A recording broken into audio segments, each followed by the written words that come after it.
Cuando un alma está atormentada, se enciende en el interior una especie de fuego interno. Es como que una fuerza despertara.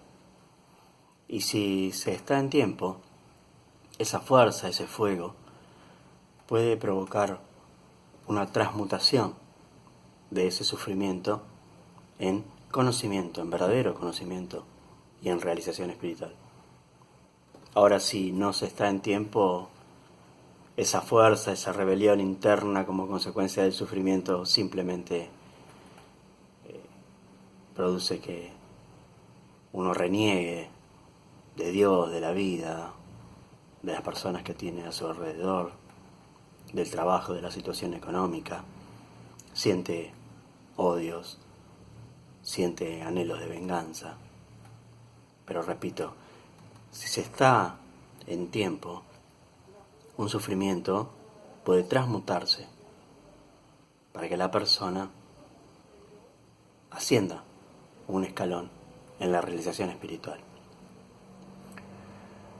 Una historia de amor quizás parecería impropia, nos dice Cándido, para un libro como este.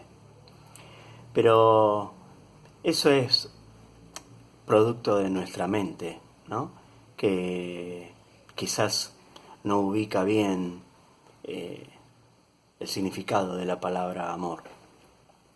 Más adelante vamos a hablar acerca de ello, pero podemos decir que el amor es una fuerza biológica que no debe ignorarse, porque bajo los influjos de esta fuerza se reproducen las criaturas.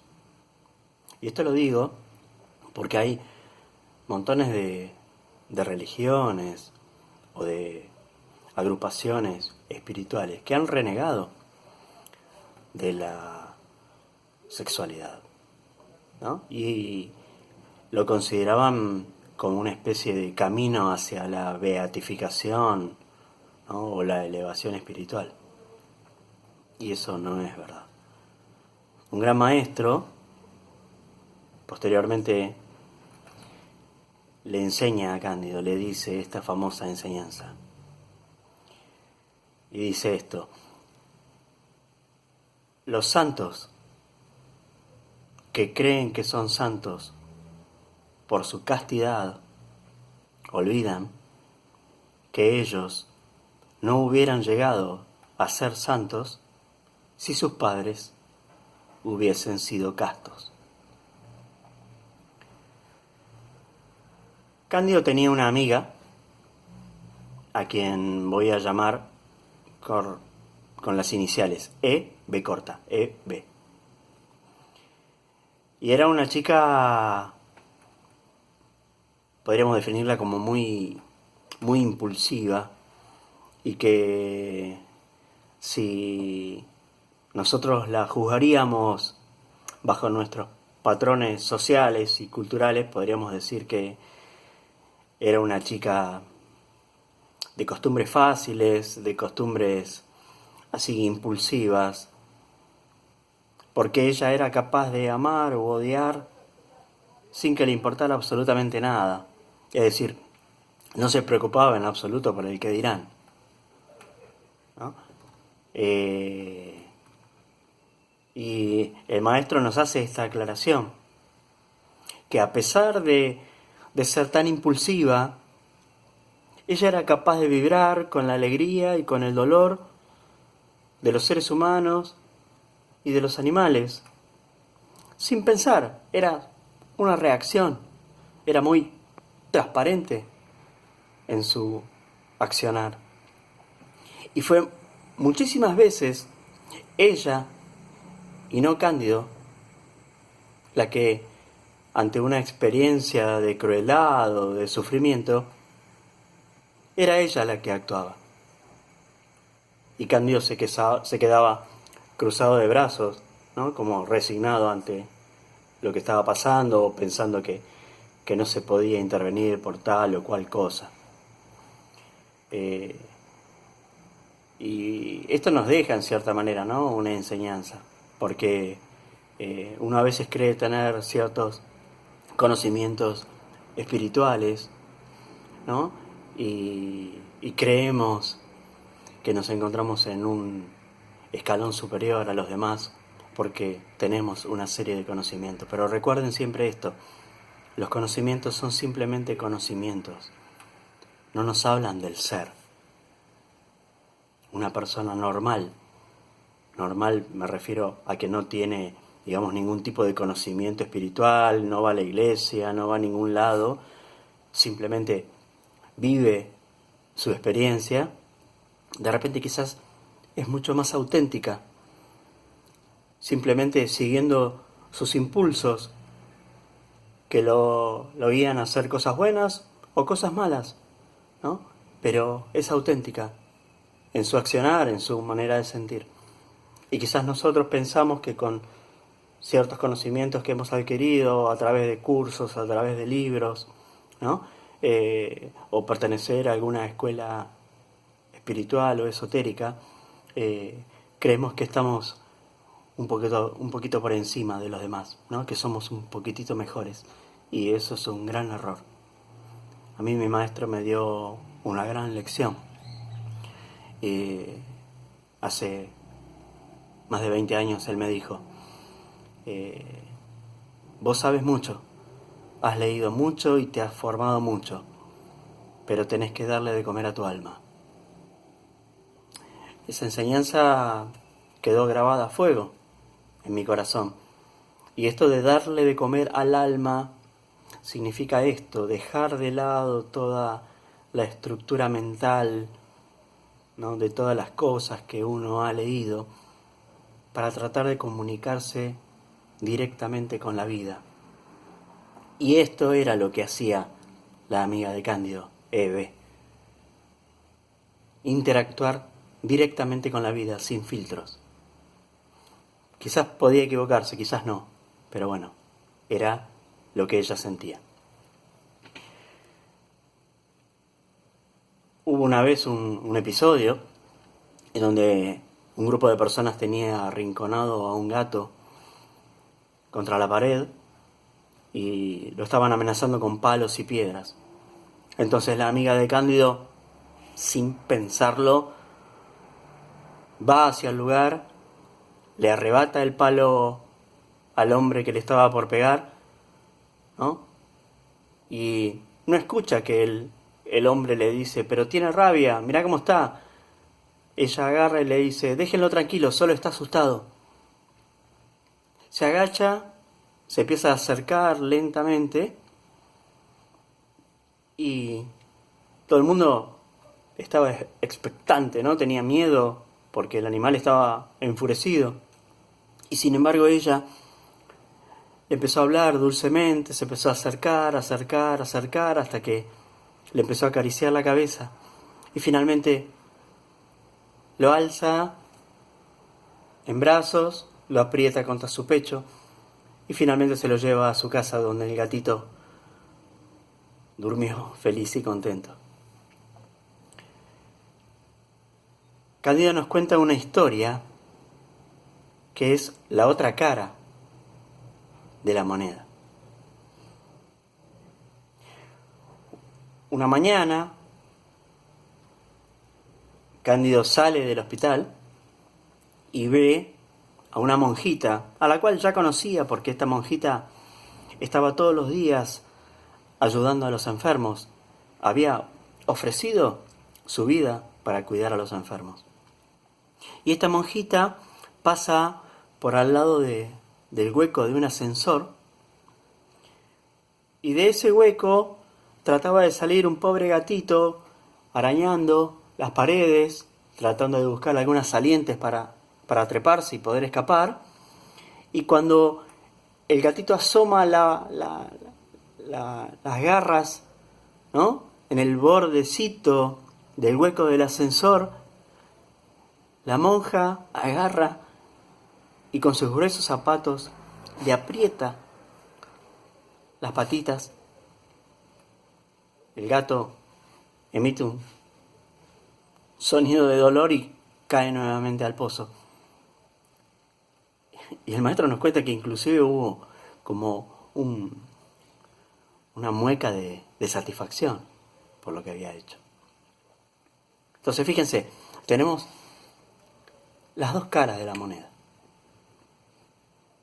Y esto, analícenlo, medítenlo, piénsenlo. Por un lado tenemos a una persona que dedica su vida a los enfermos todos los días de su vida, pero sin embargo es insensible al sufrimiento animal. Y por otro lado, tenemos a una persona que puede ser cuestionada por su accionar, por sus valores morales, por cómo se desempeña dentro de la sociedad, pero sin embargo era capaz de hacer cualquier cosa por el sufrimiento de un ser viviente. A cualquiera de las dos, si se les juzga aisladamente por un hecho, es un error. Y si ustedes piensan en esto, ¿cuántas veces nosotros, por un determinado asunto, por una determinada experiencia o situación, hemos etiquetado a una persona, dejando de lado todo lo demás? Historias como estas, creo que seguramente todos las conocen, ¿no? Han sido amigos durante toda la vida. De repente se produce un hecho y se le hace la cruz. Eso está muy mal, porque cualquiera de nosotros puede cometer un error. Y eso no tira a la basura todo lo bueno que hemos hecho. Por eso Jesús decía, ¿no? El que esté libre de pecado, que tire la primera piedra. Entonces, no juzguemos a las personas porque han hecho algo mal. Hay que entender que las personas cometemos errores como consecuencia de una insuficiente educación espiritual. Y que no significa que voy a seguir cometiendo hechos aberrantes, que me voy a seguir equivocando. Eve lo llama por teléfono a Cándido un día y le dice: necesito hablar urgente con vos. Obviamente Cándido la va a ver y Eve le cuenta que estaba embarazada y que en cierta manera había engañado a su novio. Su novio lo voy a llamar FLS, también con las iniciales. Y lo había hecho a propósito porque estaba enamorada de él y quería casarse con él. Entonces ideó esto de embarazarse para acelerar, ¿no?, el proceso del casamiento. Pero bueno, FLS era un científico, era un bioquímico muy abocado a su profesión, y no quería casarse porque en cierta manera pensaba que esto iba a impedir su desarrollo profesional, porque él tenía pensado viajar al exterior para especializarse en ciertas técnicas con grandes especialistas en Europa. Y habían tenido una charla Eve con FLS, en donde Eve le cuenta que estaba embarazada, y FLS le dice que no, que tenía que interrumpir el embarazo, porque él quería viajar un tiempo para especializarse. Y entonces ahí es cuando Eve lo llama a Cándido, ¿no? Y Cándido, cuando escucha esto, deduce que era cuál era el motivo de la llamada. Eve quería abortar, quería interrumpir el embarazo. Y el maestro estaba en total desacuerdo con la interrupción del embarazo. Al menos en este caso. Estaba totalmente en desacuerdo.